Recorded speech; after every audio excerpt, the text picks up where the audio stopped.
ఈ వీడియో చేయడానికి ముఖ్య ఉద్దేశం ఏమిటంటే, మన మిత్రులు కొందరు నన్ను స్టాక్ మార్కెట్లో ఇన్వెస్ట్మెంట్ గురించి అడిగారు.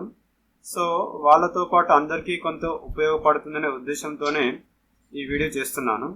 అయితే స్టాక్ మార్కెట్లో ఇన్వెస్ట్మెంట్కి, మిగతా బిజినెస్లలో ఇన్వెస్ట్మెంట్కి మధ్య గల రిస్క్ అండ్ రివార్డ్ల గురించి నాకు తెలిసిన ఇన్ఫర్మేషన్ నేను మీకు షేర్ చేస్తాను.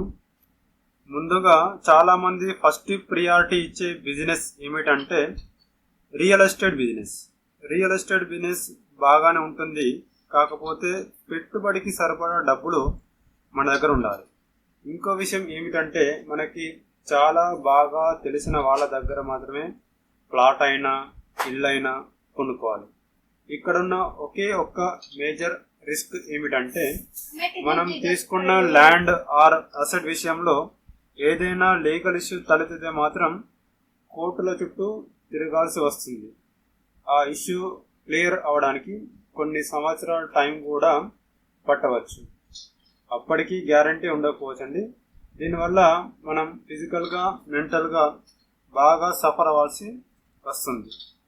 రీసెంట్గా మన సినీ హీరో జూనియర్ ఎన్టీఆర్ గారు కూడా సేమ్ ప్రాబ్లం ఫేస్ చేయాల్సి వచ్చింది.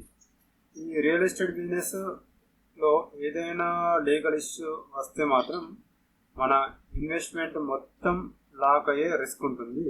జాగ్రత్త. నెక్స్ట్ బిజినెస్ ఏమిటంటే, మనం ఏదైనా టైలర్ షాప్ కానీ, క్లాత్ సెంటర్ కానీ, ఇంకేమైనా మనకి తెలిసిన బిజినెస్ పెట్టుకోవచ్చు. ఇలాంటి బిజినెస్లు పెట్టాలంటే మంచి సెంటర్ కావాలి. వాటికి అడ్వాన్స్లు పే చేయాలి, నెల నెల రెంట్ పే చేయాల్సి ఉంటుంది, కరెంటు బిల్లు పే చేయాల్సి ఉంటుంది. ఎవరినైనా వర్కర్స్ పెట్టుకుంటే వాళ్ళకి శాలరీస్ ఇవ్వాల్సి ఉంటుంది.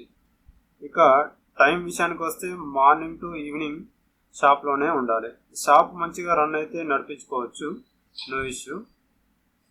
సో ఇలాంటివి మాత్రం స్టాక్ మార్కెట్ ఇన్వెస్ట్మెంట్కి ఎలాంటి అవసరం ఉండదు. మెయిన్గా కావాల్సింది ఒక స్మార్ట్ ఫోన్ విత్ ఇంటర్నెట్, అంతే. అయితే ఎవరికైతే స్టాక్ మార్కెట్లో ఇన్వెస్ట్ చేయడం ఇంట్రెస్ట్ ఉందో వాళ్ళు ఈ జాగ్రత్తలు మాత్రం తప్పనిసరిగా పాటించాల్సి ఉంటుంది. మొట్టమొదటిగా డీమ్యాట్ అకౌంట్ ఓపెన్ చేయడం.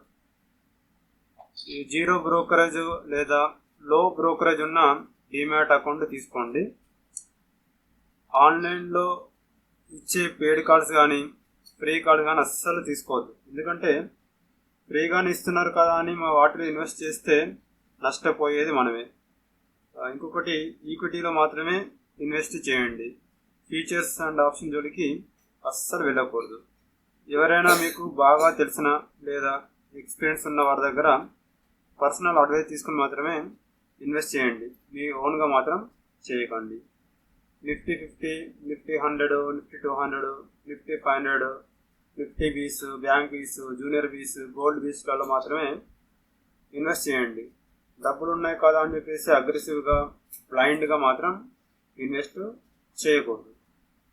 ఏది ఏమైనా కొంచెం ఎక్స్పీరియన్స్ ఉన్న వాళ్ళని అడిగి ఇన్వెస్ట్ అనేది చేయండి. మీకు ఫర్దర్గా ఏమైనా డౌట్స్ ఉంటే నా వాట్సాప్ నెంబర్కి మెసేజ్ పెట్టండి. మరిన్ని మంచి విషయాలతో మళ్ళీ మీ ముందుకు వస్తాను.